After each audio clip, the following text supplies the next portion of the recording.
আমরা এই মুহূর্তে রয়েছে যার সাথে তিনি হচ্ছেন গন্ডার বাবু, খুবই ভয়ঙ্কর দুর্ধর্ষ মানুষ। তবে এটা চরিত্রের নাম। অভিনেতা সুমন আনোয়ার চক্র ৩০২ সিনেমায় বড় পর্দায় ধরা দিয়েছেন গন্ডার বাবুর উপরে। একটু শুনবো তার অভিজ্ঞতা।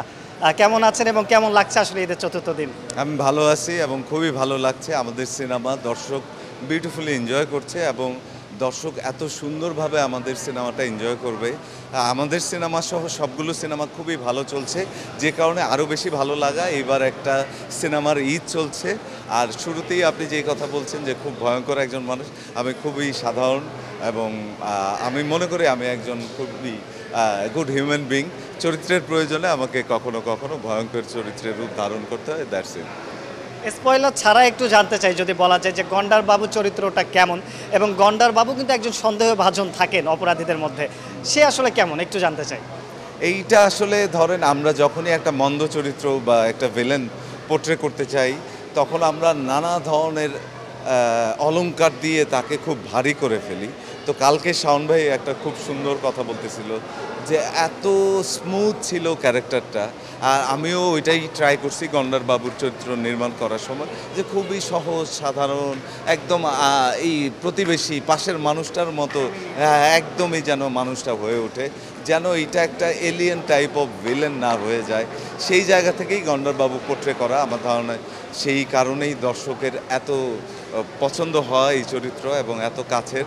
এবং আপনি নিজেই দেখতে পাচ্ছেন সবগুলো শো শেষ করে তারা আমার কাছে ছুটে আসতেছে এবং ওই ভালো লাগাটা জানাচ্ছে তাদের যে আচ্ছা এরকম একটা মন্দ লোক, কিন্তু লোকটা ইনসাইড খারাপ না। তার মানে মন্দ লোকের মধ্যেও প্রত্যেকটা মানুষের মধ্যেই যে একটা কোথাও না কোথাও তার একটা গুড সোল থেকে যায়, এই সেই জায়গাটা আসলে এই চরিত্রের মধ্যে ছিল গল্পের কারণে, এবং আমিও সেটা ট্রাই করছি এবং আমার ধারণা যে দর্শক সেটা খুব বিউটিফুলি এনজয় করছে। এই যে দর্শকের সরাসরি প্রতিক্রিয়া দেখছেন, একদম প্রেক্ষাগৃহ থেকে বের হয়ে আবার আপনার সাথে দেখা হচ্ছে দর্শকের, এই অনুভূতিটা কেমন? কারণ এই এক্সপিরিয়েন্সটা তো খুব কম হয়। এইটা আসলে বলে বোঝানো যাবে না। এইটা আপনি যখন এই অনুভূতির সম্মুখীন হবেন তখন শুধুমাত্র আপনি এইটা অনুভব করতে পারবেন। হল থেকে বের হয়ে দর্শক যখন টাচ করে আপনাকে, ওই টাচটা কিন্তু কেউ কাউকে বলে দেয় না। সে তার মনের খুশিতে এসে আপনাকে টাচ করে বলে, ভাই খুব ভাল লাগছে আপনার অভিনয়টা, গন্ডার বাবুর চরিত্রটা খুব ভালো লাগছে। ওই টাচের সাথে তার কিছু দোয়া ভালোবাসা, ওইটা একটা পারফর্মার একটা শিল্পীকে উজ্জীবিত করে এবং সামনের কাজকে আরও লম্বা ভিশন, লম্বা স্ট্রাগল, বা আপনি যদি বলেন যে আরও চেষ্টার জায়গায় তাকে নিয়ে যায়, এটা অসাধারণ। এটা আমি বুঝে দিতে পারবো না আপনাকে। সরব আহমেদ জীবন নির্মাতা এবং আপনি নিজেও একজন নির্মাতা। তার ছোট পর্দায় কাজ করলে, বিজ্ঞাপনে কাজ করলে, বড় পর্দায় প্রথম সিনেমা এটি। একজন নির্মাতা এবং অভিনেতার জায়গা থেকে নির্মাতা হিসেবে কেমন দেখলেন তাকে? Good, beautiful, beautiful. আমাদের দেশের নির্মাতাদের, আমাদের দেশে দুই ধরনের প্রফেশনাল লোকজন যাদেরকে সারা পৃথিবীতেই খুবই সমাদৃত হওয়ার কথা এবং হয় আমার ধারণা।